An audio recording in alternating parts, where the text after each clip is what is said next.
네, 반갑습니다.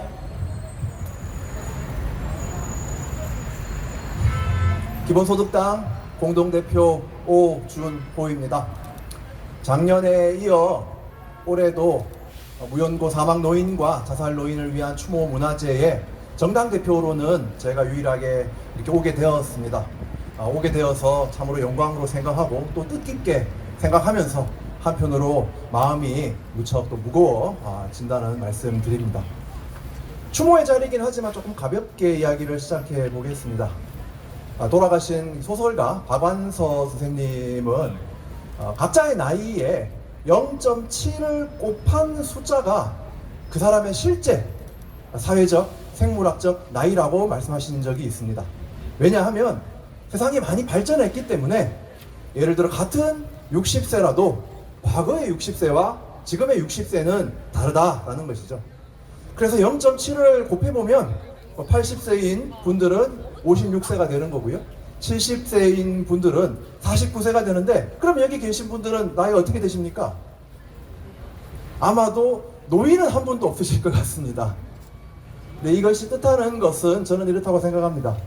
지금 우리 선배 시민들, 시니어 시민들께서는 과거보다 체력도 경험도 훨씬 뛰어나십니다.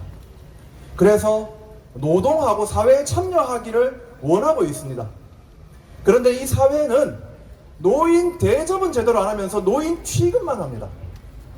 국가는 노인에게 적절한 일자리와 사회 참여 기회를 주지 않고, 그래서 발생하는 빈곤에는 모른 척하고 있습니다.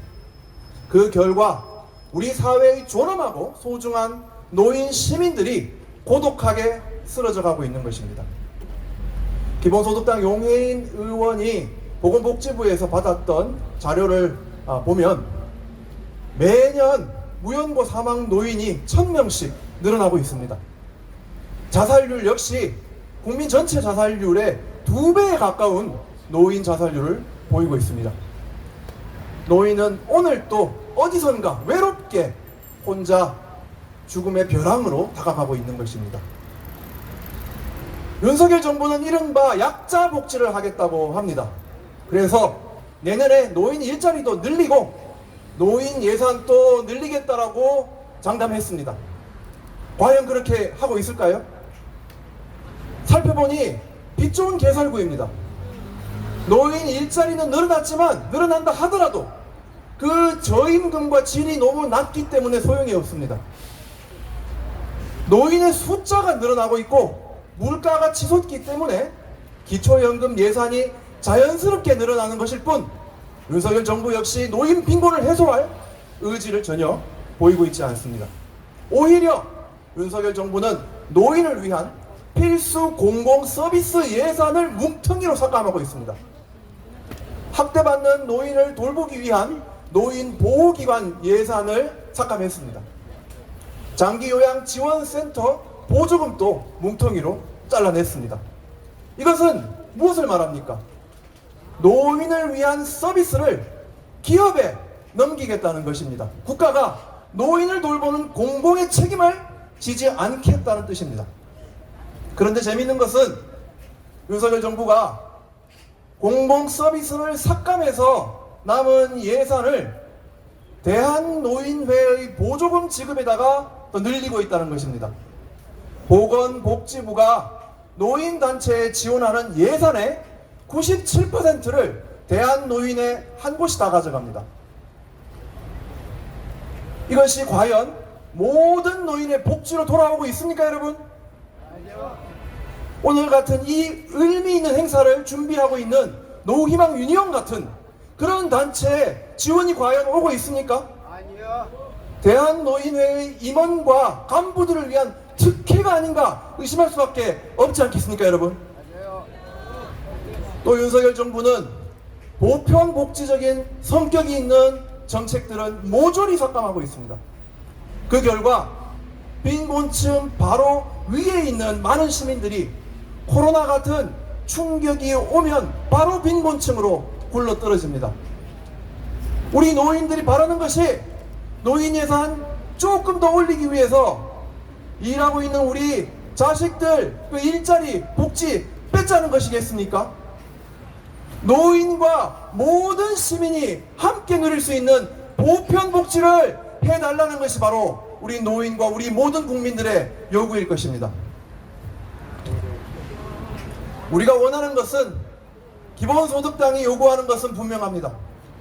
모든 노인을 평등하고 존엄하게 대우하는 것이고, 노인이 우리 사회의 공동자산을 형성하는 데 기여했던 그 몫을 공정히 돌려주자는 것입니다. 그래서 첫째, 노인 기본소득을 실시해야 합니다. 현행 기초연금을 보편적 기초연금으로 개혁해서 모든 노인에게 월 70만원 이상의 노인 기본소득을 지급합시다. 노인 기본소득은 생계급여와 달리 일을 하든 하지 않든 지급되어야 됩니다. 둘째, 노인을 위한 저렴한 공공임대주택을 즉각 공급해야 합니다.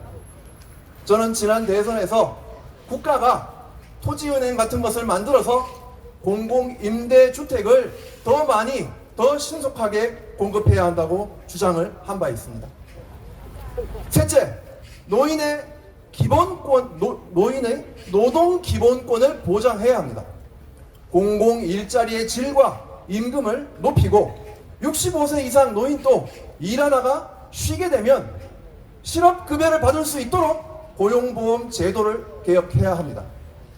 그리고 사회에서 돌봄이나 생태보호 등 뜻깊은 일을 할 경우에 간단한 인증만으로도 참여수당을 지자체에서 지급해야 합니다. 이런 것이 무리한 요구일까요? 그렇지 않습니다. 대한민국 헌법 제34조 1항, 모든 국민은 인간다운 생활을 할 권리를 가진다고 되어 있습니다. 34조 4항, 국가는 노인과 청소년의 복지를 향상시킬 정책을 실시할 의무가 있다고 되어 있습니다. 현행 헌법이 37년이나 되었습니다. 그런데 여전히 노인들의 48%가 빈곤층입니다.